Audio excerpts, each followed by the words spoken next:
वैदिक पर्सपेक्टिव के इस YouTube चैनल को सब्सक्राइब करें, वीडियो को लाइक व शेयर करें।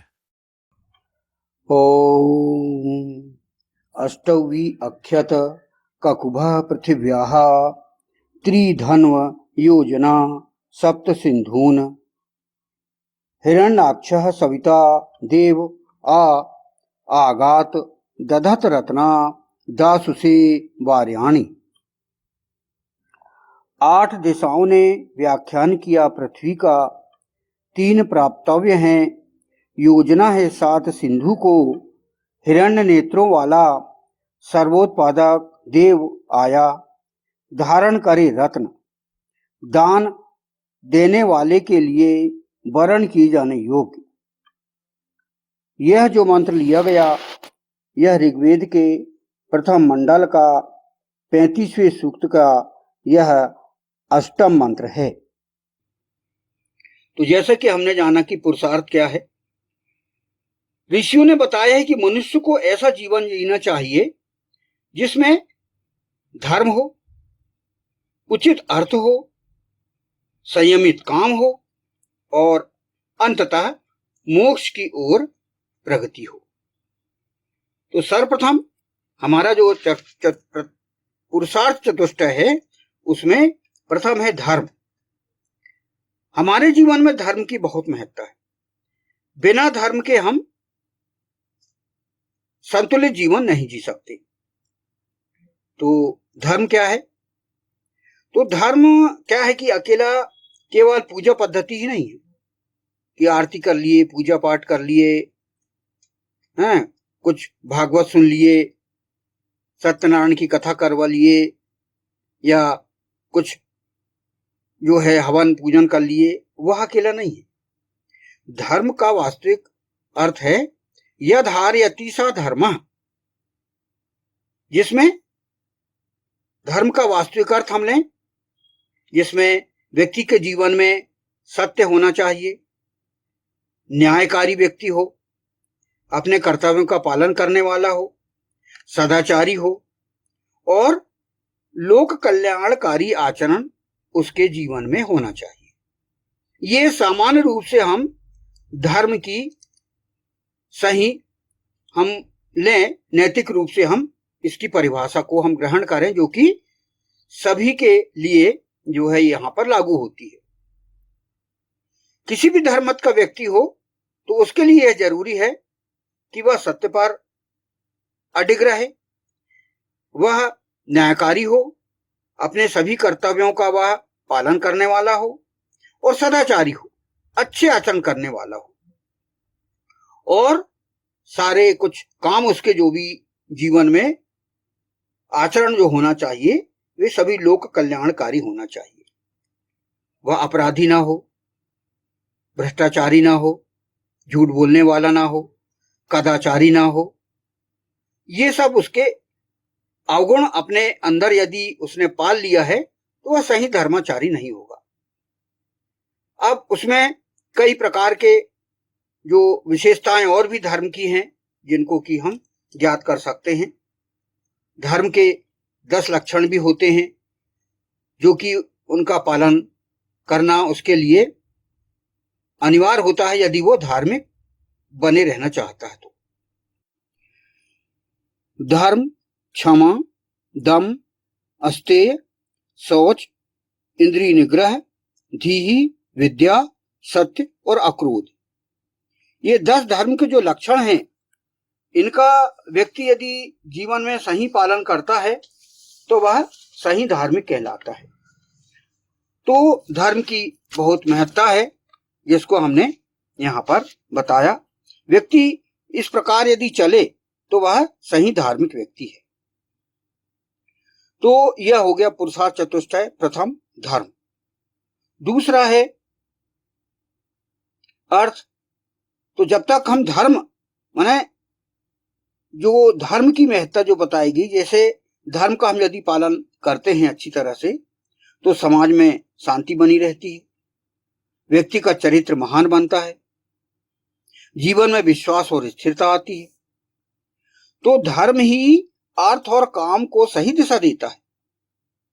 यदि धर्म ना हो तो धन और इच्छाएं विनाशकारी बन सकती है।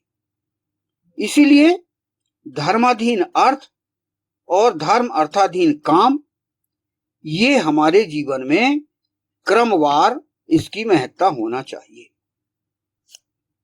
तो धर्म हमारे जीवन में बहुत ही महत्वपूर्ण स्थान रखता है। अब दूसरे क्रम का पुरुषार्थ है अर्थ। तो अर्थ क्या है? अर्थ है धन, संसाधन, आजीविका, समृद्धि। यह अर्थ में शामिल है सब। धन कमाने का विरोध वेद में नहीं किया गया है कि भाई वेद कहता धन मत कमाओ, नहीं, ऐसा नहीं है।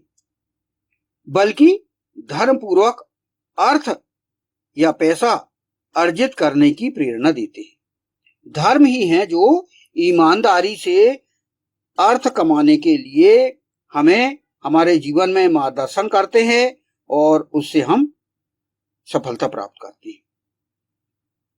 तो ये अर्थ ही है जो कि हमारे जीवन में द्वितीय महत्वपूर्ण स्थान रखता है। तो अर्थ का उद्देश्य क्या है? पैसा कमाने का उद्देश्य क्या है? आजीविका का उद्देश्य क्या है? हमारे परिवार का पालन करना, पालन पोषण करना, फिर दान आदि करने के लिए, फिर शिक्षा प्राप्त करने के लिए, समाज सेवा करने के लिए और राष्ट्रीय उन्नति के लिए। ये अर्थ का उद्देश्य है। पैसों की महत्ता है कि आप सबसे सर्वप्रथम तो आप अपना ध्यान रखिए, आप जिसमें परिवार भी शामिल है, पालन पोषण करिए, फिर आप अपनी शिक्षा प्राप्त कीजिए, बच्चों को शिक्षा दिलाइए और शिक्षित होइए पूरी तरह से जितने भी आप सक्षम हो। फिर आप कुछ अर्थ की आवश्यकता होती है दान के लिए भी। फिर आप अपने जीवन में समाज सेवा भी कर सकें, तो अर्थ के बिना भी समाज सेवा नहीं हो सकती और राष्ट्र की उन्नति तो अर्थ के बिना हो ही नहीं सकती। हमारा ही जो अर्थ है, जो टैक्स के रूप में जाता है, उससे देश उन्नति करता है और विश्व भी उन्नति करता है। तो धन ऐसा हो जो ईमानदारी से प्राप्त हो, लोकहितकारी और संयम पूर्वक उपयोग किया गया हो ऐसा। अधर्म से प्राप्त अर्थ दुख का कारण बनता है। हम यदि अधर्म से कोई धन प्राप्त करते हैं तो वह धन जो है वो कुछ समय तक रहता है, या वो धन कब हमसे छिन जाए उसका हमारे जीवन में डर बना रहता है। जैसे भ्रष्टाचार से कोई अर्थ आ रहा हो तो कब वो हमारा जो धन है वह समाप्त हो जाए, कब आयकर विभाग वाले ले जा लें, कब ईडी आ जाए, कब जो है सरकारी संस्थाएं आके हमारे धन को ले जा लें। तो ईमानदारी का जो धन है, जो कि बाकायदा इनकम टैक्स से कमाया गया हो और नंबर 1 का धन हो, वही जो है धन स्थायी रूप से हमारे जीवन में बना रहता है और वही हमारे आत्मविश्वास को बढ़ाता है।